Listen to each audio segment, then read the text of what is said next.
What's up, guys? Hope you're feeling alive right now. I'm Micah Keneally. I'm Josiah Kennelly. We're your hosts, and we're fired up about the Young Adults Today podcast. Thanks for tuning in and streaming. This is where we talk about reaching the next generation in our world today. And we're joined by our friends Aaron and Hannah. How are you guys? Hey, We're so great. This is such an honor. Thank you guys for having us. this is so awesome. So excited to be here. And if you don't know them, they're a married couple. They're a dynamic duo, and we've never had a three-way call. So this is our first three-way call. So it's super fun. So if you're streaming on YouTube, you're going to see three different parties kind of pop up, but we're all part of the same conversation. And if you want to lean in more to what we do and how we do it, every single Monday, we launch a new episode where you can tune in, you can rate, you can review, you can just let us know how we're doing, subscribe, and hopefully that you can glean some wisdom and knowledge, not only from us, hopefully, but hopefully the Holy Spirit downloads something to you, well, from one of our listeners or from one of our authors, one of our pastors, leaders, friends, whoever's on the other side of that. And Josiah, for the listener who may be tuning in for the first time, who may not know who Aaron and Hannah are, do you want to introduce what they're doing, what journey God has them on, and then we'll lean into their story right off the bat. Oh my gosh, it's exciting. We're joined, you guys, by great guests, as always. And I'll talk about Hannah for a second and then Aaron. But Hannah is the CEO and founder of Generation Distinct. She's an author. She's written books. She also is a speaker, travels across the country. And Aaron and Hannah also serve as the Next Gen directors of the Leadership Network, helping churches and church plants, and they have their hands in a lot of different things. But I'll say this about our guests is you're going to leave this conversation, if you're watching or listening, you're going to leave encouraged. And how I know that is every time Aaron or I have a call or we're at an event together, anytime my path has crossed with Aaron and Hannah's, I just levitate away. I feel encouraged and just inspired. On cloud nine. Yeah. You guys are so kind. They are such intentional encouragers. They're builders for the kingdom of God. And I'm going to kick it to you guys. Can you just maybe share the story of your lives and leadership with our guests today? Go ahead. So generous. You're so generous, truly so kind. And we just think the world of both of you. And so we are honored to call you friends. We're honored to call you co-laborers in this work that we all are doing. And Aaron and I also just love the way that you both work together as a couple that also, is married and also leading in ministry together. We know that is the best and most exciting and also most unique experience is working and being married. And you all do it so beautifully. And so just love the way that you all model that. So Aaron and I, we have really different stories in a lot of ways. My story is really a lot of people who believed in me before I had any reason for them to. They saw something in me and they called it out. And a lot of those individuals spoke these words of potential, these words of life, these words of affirmation over me at a young age. And as I started to walk into them, I discovered that maybe, just maybe, a lot of this life of following Jesus and stepping into our callings and becoming leaders is not that we have to be made special. We have to be made to be these different kinds of leaders. But what if it's way more about us identifying that God can use anybody? Right? That God has placed within every single person a potential, a calling, a wrong they were born to make right. And we simply get to respond to that invitation. And that's really my story. When I was 16 years old, God gave me a vision. And I felt that he invited me to help my generation discover the wrongs that they were born to make right. That if I could not only discover what I was called to, but what if my calling was to help other people discover their calling, but not just stop in the discovery, but to really equip them to walk into that? How much more could we see our world change and transformed? And that was the first seed of what is now today the nonprofit that I run called Generation Distinct. And really, we do just that. We help young leaders all around the world identify the wrong they were born to make right, build a strategy to accomplish it, and then are unleashed in the world to do that. But it doesn't stop there. that happened when I was 16 was the original vision. Fast forward to when I was 20, I identified that a lot of the next generation, they were not seeming to stay in the church like I was. And for me, that was kind of an interesting reality to grapple with, because I loved following Jesus. I was excited about the mission of Jesus. And I really believe that because I was given a responsibility, a vision for how I could be a part of furthering the mission of Jesus in the world, I wanted to keep following Jesus. But I recognized that wasn't happening for a lot of young leaders. And so that kind of was the final piece of the vision that I felt God gave me, was what if we could use the things that the next generation are already talking about in many ways, in many moments, the very things the next generation are leaving the church to find, things like passion, purpose, justice, goodness, changing the world. What if we could use those very things to bring them back into conversations about the one who gave them those desires to have a purpose, to have a passion, to change the world? What if we could do that? And that was kind of the final piece of Generation Sing. So now we say we use conversations around passion, purpose, and justice to bring the next generation to conversations about Jesus, the gospel, and the Great Commission. And that really became our hearts. And then a couple of years later, after I started that when I was 20 years old. A few years after that, I was passionate, very independent, single gal, just going after everything I felt God had called me to. And I happened to meet this guy at a conference. We were at a conference in Atlanta called Catalyst, and up walks this guy named Aaron. And man, not many people had caught my attention in that way. And there was just something about his heart that was amazing. And long story short of it, he can share more, but in my end, I was just struck with how similar our passions and callings were. And it got to the point where we just thought, I think we should probably do this together. And so ever since then, it has been such a joy and a privilege that in many ways, Aaron and I get to link arms to help unleash the callings of the next generation. And my heart comes from a lot of, I had that. I had leaders who believed in me, who saw me from a young age. And so I want to give that to others. And I know for Aaron's story, it comes from a little bit of a different heart, but the same passion. Yeah, thanks so much for sharing that, Hannah. I can share a quick part of my story. Grew up in the church, middle kid of 5, loved God as a kid. And then when I was 18 to 23, I kind of went through a lot of hard struggles. I actually didn't find the beauty and the life compelling message of Jesus as relevant to my life really anymore. And I started getting involved in just toxic friend groups, toxic circles. And from 18 to 23, just started pursuing a life that didn't look like Jesus. And it all came to a head at 23. I struggled with major mental health and a crisis of just suicidal ideation, just really was at a really, really low point in my life. Some different trials that I was going through at the time. Lost like 2 of my aunts within a couple weeks of each other. Just a lot of heartbreak. I was in a 4-year relationship that ended pretty poorly.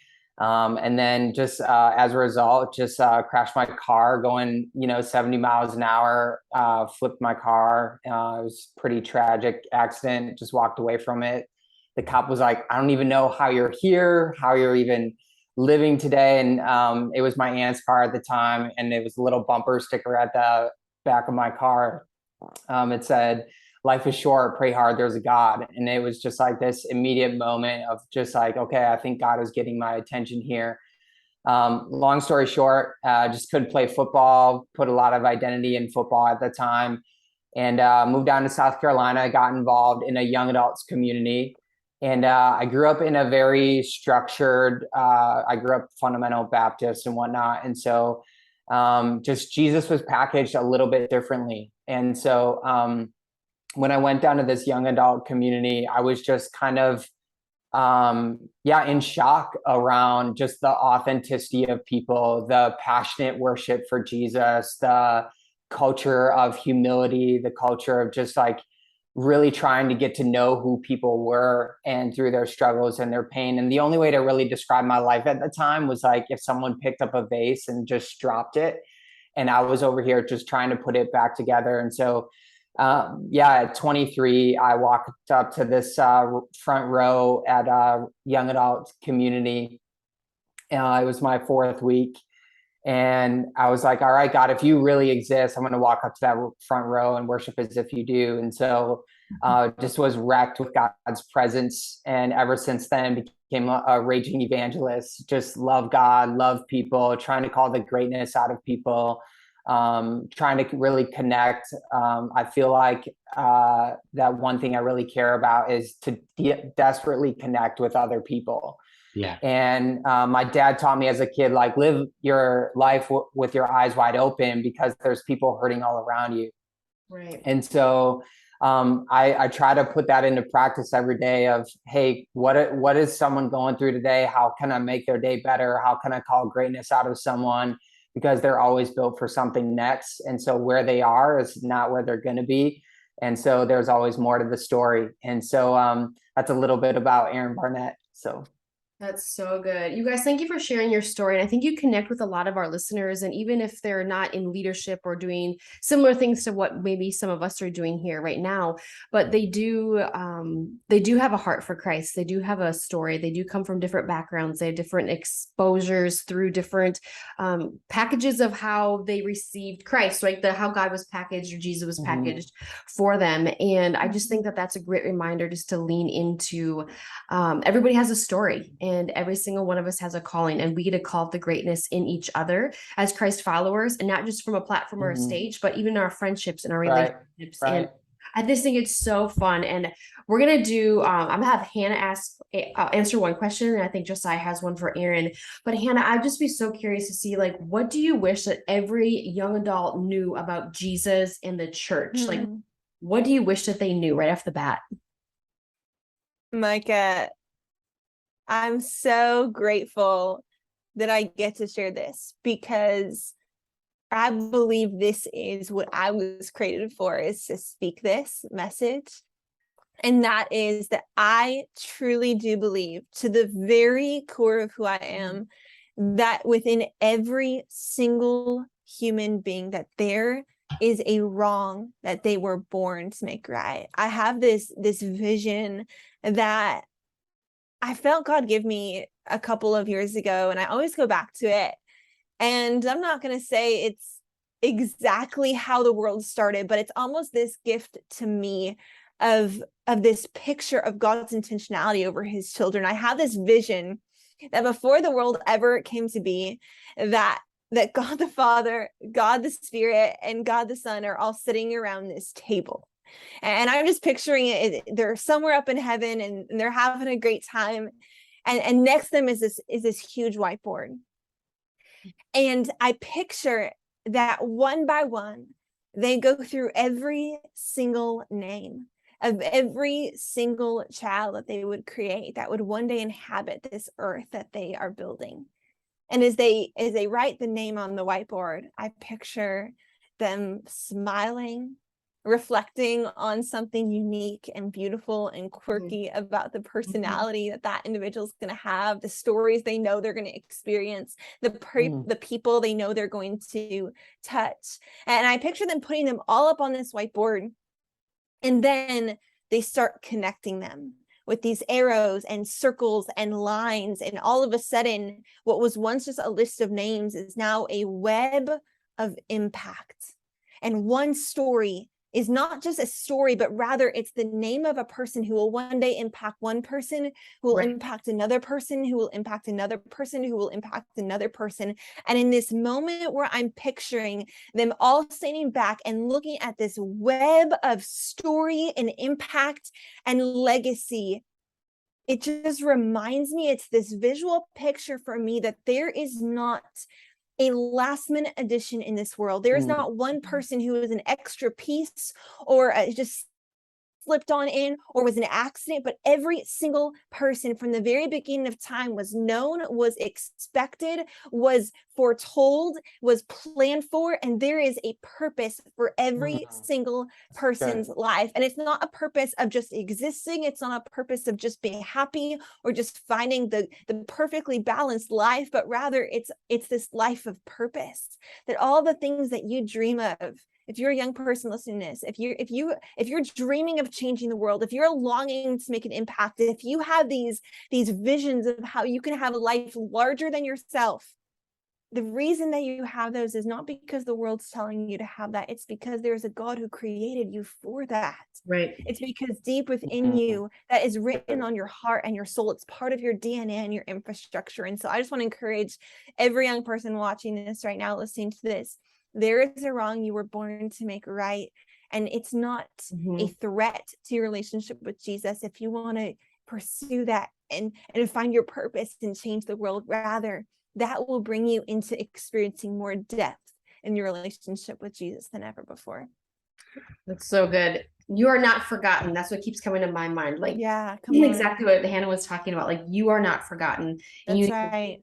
To who God created you to be and start discovering elements of yourself that at the end of us is just the beginning of God and what He wants to do in through you, with teaming up with Father, Son, and Holy Spirit in that process. And I love that visual that God has given you. Oh man, it fires me up, Hannah. I love how you've coined that phrase and just shared it of there's a wrong that you were born to make right.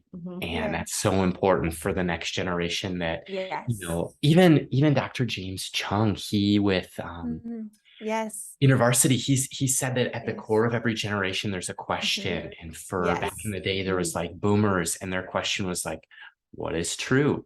And I think it was Gen X that was like, well, what is real? And for our generation as millennials, many times the question at the core of our generation is, you know, what's good? And Gen Z that's now stepping into leadership many times for the first time is they're asking what's beautiful. And what's crazy about the gospel is it's an intergenerational story to begin with. That's right. God's design that right. Gospel does answer the question, what's so good. The gospel does answer the question, what's come on, bro, and what's real and what's good and what's beautiful. And so I love it. And it's, there's nothing wrong with asking a question if you're wrestling with some of those things. I think that this is a great conversation to have, and flipping that a little bit, talking to the leader for just a second. Aaron, I know that you and Hannah both have the privilege of ministering to a lot of young adults in the next generation through Generation Distinct, your nonprofit, but also through things like Leadership Network. You're helping church planters and really people in leadership better understand and engage younger generations. And I would just be curious, Aaron, what do you wish that every church leader knew about the next generation? Man, this is a fantastic question. I feel like a lot of Zoom calls and phone calls that we get to hop on with ministry leaders, a lot of people are processing this question out, right? I don't think, you know, I want to come from a humble approach. I don't think I have the answer, but I might have a specific lane or insight maybe to what every senior leader needs to maybe know about the next generation. One is what really strikes me is in Luke chapter 5, Jesus with Peter and the story of Peter fishing, right? And Jesus comes to Peter, and Peter, they're like fishing all night with his boys. And Jesus is like, just cast your net down on the other side. And they do it. And they catch so much fish that Peter has to call his other brothers over to pull all the fish up on the other boat. And what's really interesting about this story is in Luke chapter 5, at the end of the story, Jesus says, and he looks at Peter, he says, you're going to be a fisher of men. And he doesn't say, go and build bigger boats to catch bigger fish. He doesn't say, build stronger nets. He says, Peter, you're going to be a fisher of men. And Peter drops his net and he follows Jesus. And I think what's fascinating about the next generation that every senior leader needs to understand is that They want to not only be led, but they want to be co-creators with you with the Great Commission. Good. And the next generation is consumed with building. They are consumed with being pioneers. They are consumed with doing things different, thinking through individualism and thinking through uniqueness and beauty, like you said. And so I think what I would love to communicate to the senior leaders above me is trust. I think there is a part of every leader's journey where we, as millennials, maybe you guys would resonate with this. We would come to senior leaders and we would say, hey, we would love to create this. We would love to do this. And we would frustrate so many senior pastors and senior leaders that that's just not what we're doing here. And I think millennials have picked up the baton to be people that monetize things. And that's why we saw the huge drastic switch with social media trends and people starting nonprofits and businesses outside of the local church. And I think when it comes down to the next generation, that senior leaders need to know that the next generation is multifaceted, multi-passionate. They want to be co-creators with you, co-producers with you. I give this analogy often that most organizations are set up with a giant triangle, right? And that it's top-down approach. But I feel like the next generation wants to see leadership pipelines, healthy leadership structures where there's someone leading it, but they're barely recognized, and it's more wide approach and leading together, creating collaborative movements, creating engagement in different sects of society. And so I feel like the next generation is all about how do we co-create together? How do we co-produce together? Terry Parman, he is a leader in Minneapolis that I deeply respect. He talks about that Gen Z was raised in a digital era. And he talks about that they want to be co-producers and co-creators as well. And so I feel like when it comes down to the next generation, we have to be leaders, senior leaders that trust deeply, look at the next generation, say, come follow me. How do I take you on a catalytic journey called the Great Commission? How do I send you out into society with the tools, the things that you need to see this world transform like Jesus? And so I think that's what I would say is, how do we elevate? How do we raise the next generation to stand on our shoulders? I was in the back of a green room one time with a senior leader, and I said, hey, what would you tell to an emerging leader? This was, he's a global senior pastor. And he said, man, if I could give you any advice, just dream a dream so big that other people find their dream within yours. Good. And I just think when it comes down to the next generation, it's, how do we dream a dream that's so big that the next generation can find their space to flourish and thrive?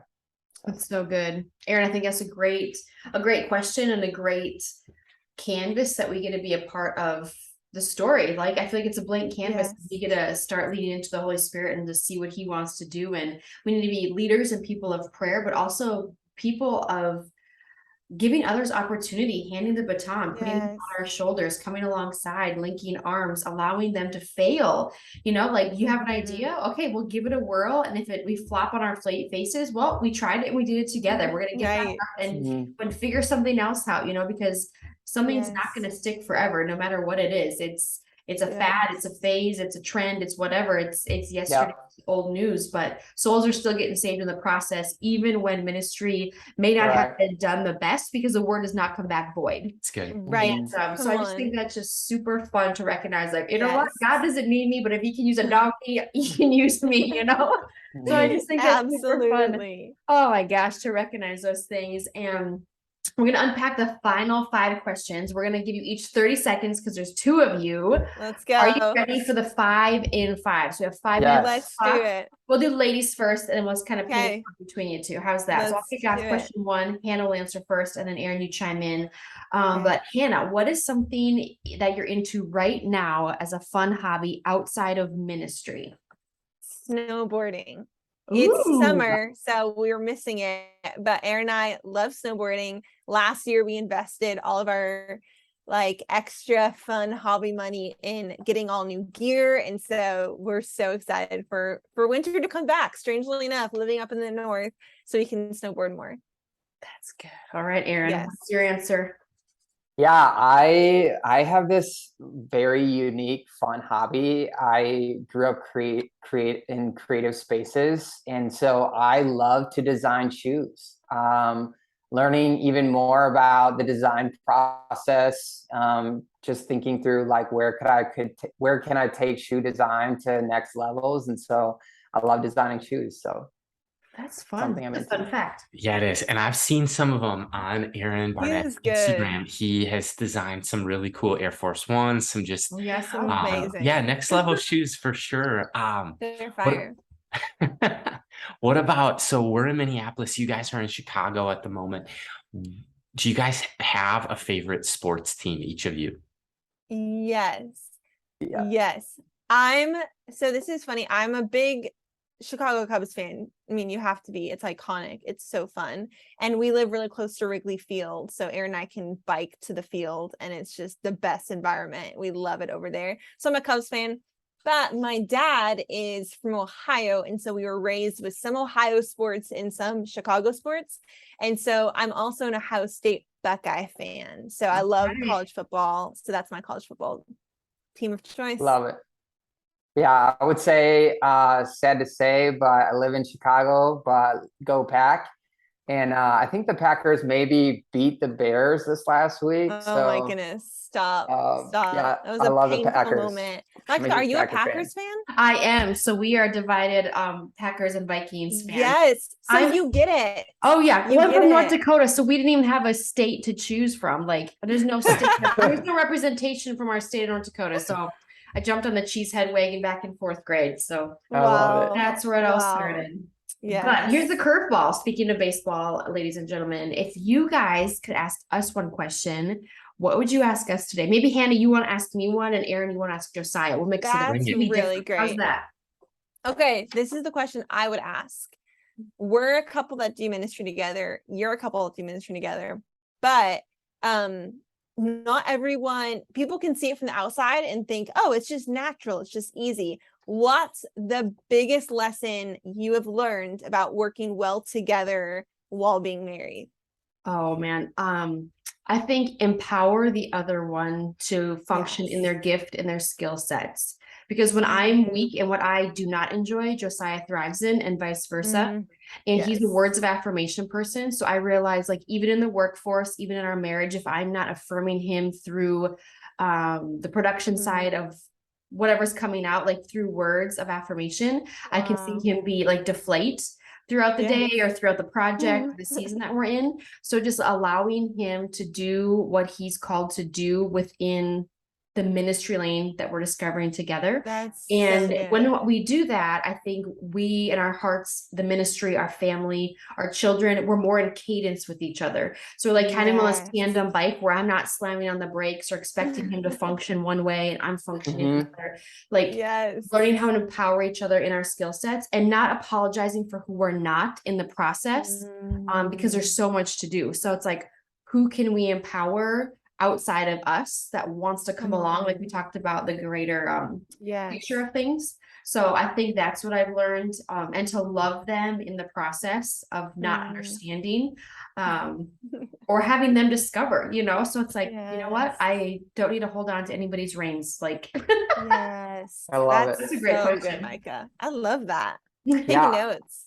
I think I have two questions, and I want to ask them actually both, but I think the one that I would love to ask you, bro, is how do you stay culturally discerning? I think in today's context, information is at an all-time high, and it passes through multiple streams of layers. And so how do you stay like culturally discerning with information and to be culturally sensitive with it as well? That's good. That is a good question. I think of right off the bat, the men of Issachar. They understood the times and they knew what to do, and kind of had this spiritual gift. It would seem to almost like be able to peek around the corner or to see into the future. And it was just at a buddy's house, and his mom pulled us aside, like a small group of us, and we were on their boat, and she just pulled us aside and she said, I have a word for you, that you guys are showing young men their futures. Wow. Whoa. And that was like a few weeks ago, but I feel like I've been chewing on that or processing that and just seeing, like, is this mine to receive or not? Whoa. And I really think that it is, like, some of the ministry that the four of us are going to be doing, and the listener as well, it doesn't even exist yet, Right. because that's what apostleship is. That's what pioneering and Yes, breaking new yes. ground and just being a pioneer. And so I would say, when it comes to then the information piece of it, Liz Wiseman wrote a book called Rookie Smarts, and I actually heard her speak Fantastic. at the Global Leadership Summit and was Yes. reading that book. And it's a few years old already, but she was saying in the introduction and first few chapters that, like, half of the internet will be expired and extinct in less than 365 days. So in a content creating culture, we are creating yesterdays. Like, look at Instagram stories. They last at most 24 hours and then it's vanished. So vanishing, there's a case that what's viral today vanishes tomorrow anyway. So it can either be like chasing the wind, or we can ask the question, what matters most and what lasts forever, or what lasts longer than a day? And yeah. Yeah. And so I think that That's so good. that's my mindset of when it comes to people, of just because they have a blue check mark or they're verified doesn't Right. make them an expert on every topic.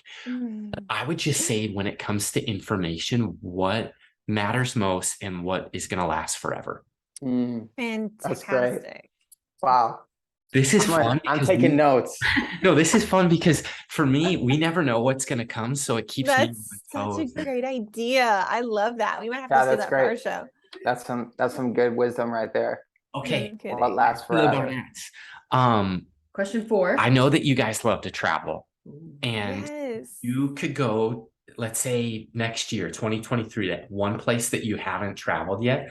Where would you guys want to go?